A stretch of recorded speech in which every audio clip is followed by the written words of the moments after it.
Bom dia, são 8 horas e 15 minutos, terça-feira, 13 de agosto. Esta é a TV Senado, eu sou André Ricardo e você assiste agora ao Senado em Dia. A oposição quer ouvir engenheiro da Petrobras sobre denúncia de esquema de propina a partidos com recursos da estatal. Ministro do Esporte vem hoje ao Senado falar sobre as obras da Copa de 2014. A audiência esta manhã na Comissão de Mudanças Climáticas discute economia de baixo carbono. Pesquisa do Ibope revela que a maioria da população é favorável à reforma política. E veja como foi a audiência ontem na Comissão de Infraestrutura sobre o potencial da mineração brasileira.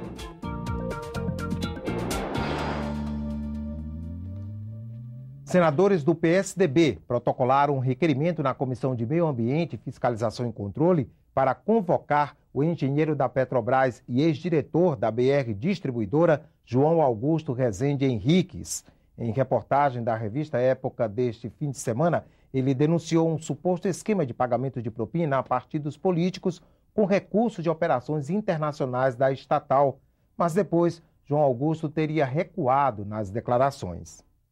Se a investigação constatar ser fato, nós teremos aí a presença do mensalão vivo no interior do atual governo. Ele recuou realmente em declarações feitas à imprensa, mas há uma gravação.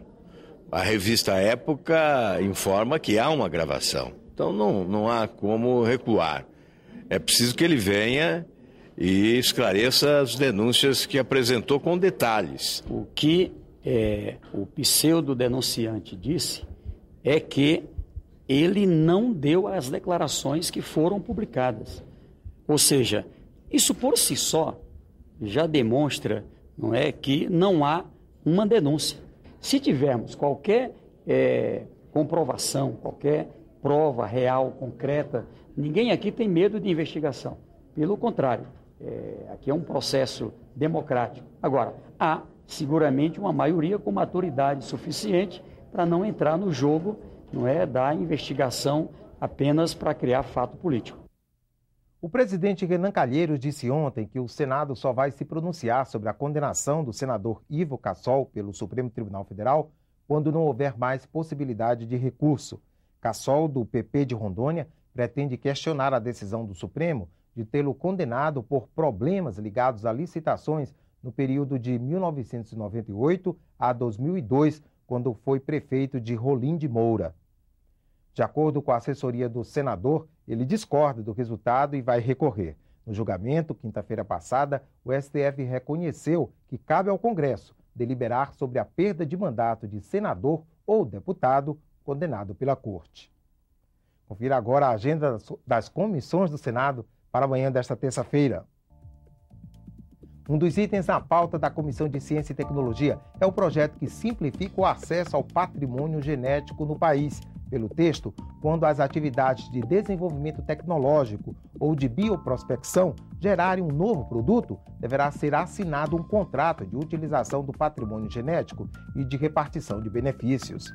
Na Comissão de Assuntos Econômicos, os senadores devem examinar autorizações de empréstimos de bancos internacionais de desenvolvimento para os estados de São Paulo, Pará e Sergipe. Os recursos devem financiar áreas como transporte, educação básica e atendimento ao cidadão. Na Comissão de Educação, um dos itens na pauta é o projeto que garante programas de educação para idosos em nível superior. O texto prevê ainda o apoio à criação de universidade aberta para essa faixa etária e o incentivo à publicação de livros e periódicos com conteúdo e formatação adequados aos idosos. A Subcomissão de Acompanhamento da Copa de 2014 e das Olimpíadas de 2016 faz audiência pública daqui a pouco, às 8h30 da manhã. Quem traz informações ao vivo sobre a pauta da reunião é a repórter Mariana Abreu. Bom dia, Mariana. Bom dia, André. A subcomissão realiza hoje audiência pública com o ministro do Esporte, Aldo Rebelo. Sobre esse assunto, eu converso agora com o presidente da subcomissão, senador Sérgio Souza. Senador, qual o objetivo dessa audiência pública? Olha, nós temos no Senado Federal uma comissão para fiscalizar as obras da Copa e das Olimpíadas. Nada mais prudente do que ouvir o ministro que é responsável pela execução, pela elaboração desses grandes eventos no Brasil. O ministro Aldo Rebelo vem hoje à comissão para responder a perguntas dos senhores, das senhoras senadores e também da população, aqueles que poderão enviar pela internet as perguntas ao ministro sobre as obras e o acontecimento da Copa aqui no Brasil. A ideia é saber se está tudo no andamento correto, se vai dar tempo de fazer uma boa Copa. A comissão ela tem esta finalidade, que ela é de fiscalização e acompanhamento. A fiscalização, nós queremos saber a quanto está o envolvimento do governo federal, se tem recursos do governo federal, se os recursos são privados, se os recursos são tão somente do Banco Nacional de Desenvolvimento Social, o BNDES, como que são as parcerias públicos-privadas. Esta é a parte da fiscalização. E não se resume às obras de estádio, né? Nós temos também as obras de mobilidade urbana, as obras em aeroportos. Então, além da fiscalização, também o acompanhamento, se essas obras estão dentro do prazo previsto no cronograma para estarem prontas durante a Copa do Mundo.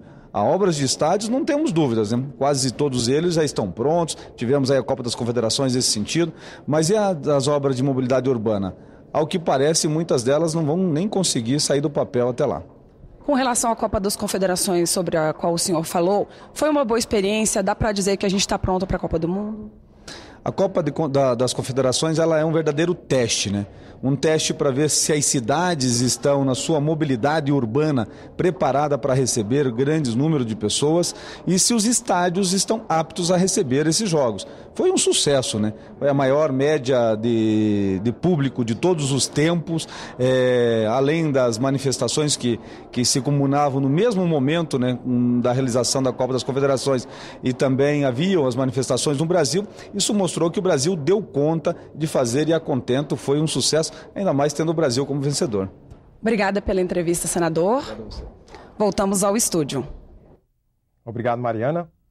Outras duas comissões se reúnem na manhã desta terça-feira. A audiência pública na Comissão sobre Mudanças Climáticas para debater os mecanismos financeiros e tributários para uma economia de baixo carbono, ou seja, com menos impacto para o meio ambiente. E na Comissão de Direitos Humanos, um dos itens da pauta é o projeto que garante à mulher fazer o registro de nascimento do filho em igualdade de condições ao homem. Hoje, a obrigatoriedade inicial cabe ao pai. A maioria da população brasileira é favorável à reforma política. É o que revela uma pesquisa do IBOP, encomendada pelo Movimento de Combate à Corrupção Eleitoral, formado por 51 entidades. A pesquisa ouviu 1.500 eleitores em todo o país. 85% dos entrevistados são a favor da reforma política, 7% são contrários, 8% são indiferentes ou não responderam. Há necessidade de uma reforma política para aprimorar o processo democrático. Fidelidade partidária, financiamento de campanha, voto em listas fechadas. Temas que já estão na pauta do Congresso. Mas, segundo a pesquisa do IBOP, o brasileiro quer participar diretamente da elaboração das leis. 92% dos entrevistados defendem um projeto de iniciativa popular para a reforma política. 4% são contra e os outros 4% são indiferentes ou não responderam. 1.500.000, 1.600.000 de assinaturas, isso ratifica a importância da proposta. De cada 10 eleitores, 8 defendem um valor máximo para os gastos públicos com campanhas e 78% são contra o financiamento por empresas privadas. Cresce dentro do Congresso, assim como cresce na sociedade, uma convicção de que o financiamento de pessoas jurídicas, de empresas, ele é parte de um processo de grandes desvios. Por isso, há necessidade de uma correção. É óbvio que nós precisamos fazer a reforma política e é óbvio que nós precisamos mudar essa relação entre representantes da população, que são os parlamentares, com as empresas privadas do país. Para 84% dos eleitores, as novas regras já devem valer nas eleições de 2014. 13% acreditam que a mudança só deveria entrar em vigor em 2016 e os 3% restantes não responderam à pergunta. No Senado, o líder do governo diz que há consenso para votar temas como gastos com publicidade e redução do tempo de campanha. Nós estamos estabelecendo uma pauta de consenso e uma pauta que não tem consenso. Aquilo que tem consenso, nós queremos votar. Aquilo que não tem consenso, nós vamos começar a tramitar no Senado, mas não virá para o plenário. A Comissão de Infraestrutura discutiu ontem o potencial da mineração brasileira. A audiência pública faz parte do ciclo de debates Desatando o Nó Logístico do País. Os especialistas convidados destacaram o grande potencial que o Brasil tem na mineração, especialmente em áreas da Amazônia e da região Centro-Oeste. Para o professor da Universidade de São Paulo, Caetano Giuliani, o aumento da exploração de minérios nessas áreas pode inclusive ajudar a preservar a floresta, se for bem conduzido. O impacto causado pela mineração ele é usualmente muito insignificante perto do impacto causado por outros tipos de atividades econômicas. E a atividade da mineração, quando bem conduzida, ou com a recuperação do ambiente, ela não é um fator degradante significativo. Para aumentar a exploração de minérios, Onildo Marini, da Agência de Desenvolvimento da Indústria Mineral, destaca pré-requisitos que precisam ser cumpridos. Um deles é conhecer melhor o subsolo brasileiro, mapeando os locais onde há potencial de produção de minério. Uma legislação que incentive tanto a pesquisa quanto os investimentos no setor também é necessária. Ele criticou o novo marco legal da mineração, enviado pelo governo ao Congresso em junho. Propostas que está sendo encaminhado para o governo é, no mínimo, altamente temerária. Se nós não tivermos uma legislação mineral amigável, não adianta ter conhecimento geológico. A audiência também discutiu a definição da lista dos minerais estratégicos para o país. De acordo com o professor da Universidade Federal de Sergipe, Mário Ernesto, os critérios utilizados pelo governo brasileiro estão muito focados nas atuais necessidades do país, mas deveriam olhar para o futuro e considerar o potencial de novas tecnologias. Essas coisas eu acho que tem que ser em algum momento cruzadas, de forma que a política seja orientada de forma a atender tanto as demandas por materiais avançados, quanto a questão dos minerais estratégicos, respondendo ao lado, tanto para a agroindústria, quanto para a questão do desenvolvimento tecnológico do país. O Congresso Nacional realizou ontem uma sessão solene para celebrar os 25 anos de fundação da União Brasileira de Mulheres. Criada em 1988, a UBM defende não apenas os direitos femininos, mas, como a própria instituição ressalta, os interesses de afrodescendentes, trabalhadores rurais, homossexuais, idosos e indígenas. A homenagem foi uma iniciativa da senadora Vanessa Graziotin, que é procuradora especial da Mulher do Senado, e da deputada Jo Moraes, coordenadora da bancada feminina da Câmara dos Deputados. O plenário foi tomado por mulheres vindas de 11 estados. Elas representam a entidade que surgiu em 1988 como consequência da articulação feminina na Assembleia Nacional Constituinte. Ao longo de 25 anos de existência, a União Brasileira de Mulheres participou da luta por várias conquistas. Obteve-se, nesses 25 anos, o direito ao planejamento familiar como livre decisão, a cota mínima de 30% por sexo nas candidaturas para eleições proporcionais. Ainda é pouco, queremos 50%. Uma secretaria de política para mulheres. O aprofundamento da democracia com a realização de conferências temáticas nacionais. A senadora Vanessa Graziotin comemorou os avanços na busca da igualdade entre homens e mulheres, mas ressaltou que a participação política feminina ainda é muito pequena.